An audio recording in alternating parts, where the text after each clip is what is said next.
पहले जीत और हार के पहले हार कभी नहीं माननी चाहिए। ये वर्ड है मेरी कॉम के।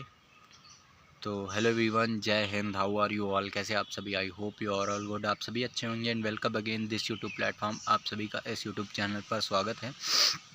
और इसी सीरीज़ में आज हम बात करेंगे मेरी कॉम की, उनके लाइफ लर्निंग्स की। 5 foot 2 inch short heighted girl starting boxing at the age of 15। 6 time world champion, 6 time world boxing champion, Olympic bronze medalist 2014, Asian Games gold medalist 2014, Olympic bronze medalist 2012 and Asian game gold medalist 2014।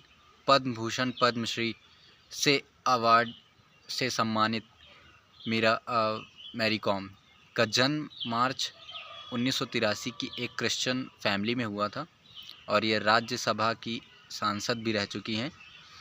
और इनके बारे में बात करते हैं आज, इनके life से रिलेटेड लर्निंग्स की बात करते हैं आज। तो पहला है कि स्ट्रगल मेक्स यू स्ट्रॉन्ग। इसका क्या मीन्स है? इसका ये मीन्स है कि एग्ज़ाम्पल की बात करें तो इन पे जो पीपल्स हैं, लोग हैं, वो रेसिस्ट रिमार्क लगाते थे।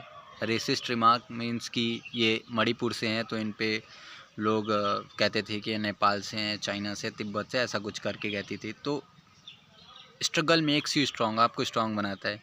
और ये तो छोड़िए, ये है कि आज इंडिया में तो स्पोर्ट्स की कोई ज़्यादा वैल्यू नहीं करता है, चीज़ें बदल रही हैं। उसके साथ भी एक जेंडर ऑब्स्टिकल था मैरी कॉम के साथ कि बॉक्सिंग, अरे तू तो लड़की है, तू बॉक्सिंग क्या करेगी, तुमको तो बस शादी करनी है, उसके बाद घर संभालना है, ऐसी चीज़ें आती है।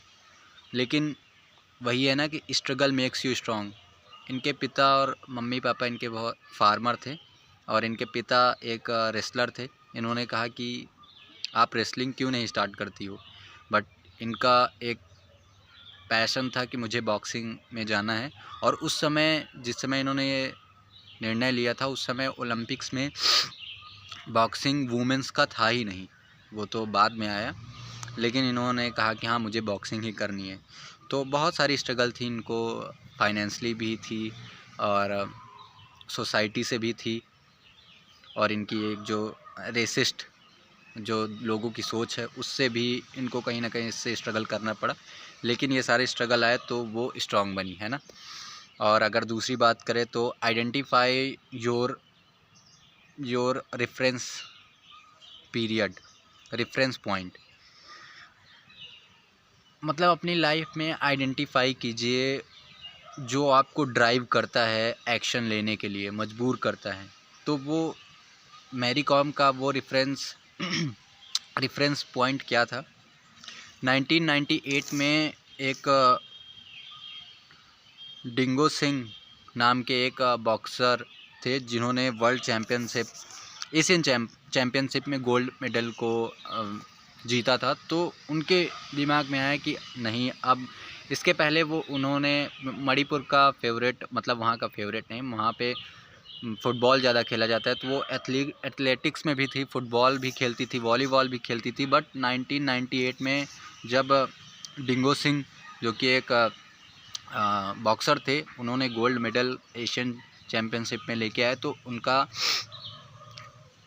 क्लैरिटी हो गई कि नहीं, अब मुझे भी ऐसा ही करना है।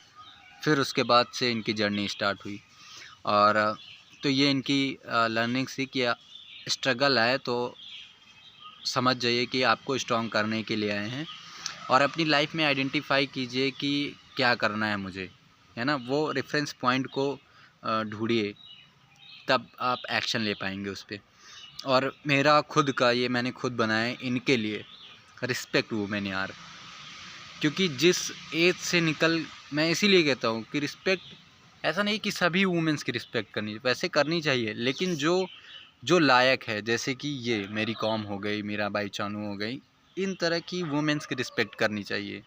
ऐसा नहीं है, जो लायक है उनकी रिस्पेक्ट करनी चाहिए। क्योंकि 2008 में इनका एक बेटा ये 3 बच्चों की माँ रह चुकी हैं। 2008 में इनका पहला बेटा हुआ। उसके बाद वापसी करना बॉक्सिंग में, जहाँ से एक हाथ से दूसरे को पंच करना होता है और वही उसी हाथ से बच्चे को प्यार करना होता है, बढ़ाना होता है। ये माइंडसेट आई थिंक वुमेन्स ही उनके पास ही होता है ना, इसलिए उनकी रिस्पेक्ट करनी चाहिए। वही हैं जो एक हाथ से किसी को पंच करती हैं और एक हाथ से किसी को जो हमारी जो सोसाइटी, हमारा जो अस्तित्व है उनके हाथों में रहता है, उन्हीं से हम लोग बड़े होके आते हैं, वही हमें पालती हैं, इसलिए उनकी रिस्पेक्ट करनी चाहिए। तो लॉट्स ऑफ रिस्पेक्ट फॉर मेरी कॉम, है ना। तो आई होप कि आपने इनसे बहुत कुछ जाना होगा, और अगर आप इनके बारे में और जानना चाहते तो इन्होंने अपनी ऑटोबायोग्राफी भी लिखी है, अनब्रेकेबल, आप उसे पढ़ सकते हैं और अच्छे से इनको जान सकते हैं। तो थैंक यू एवरीवन, जय हिंद।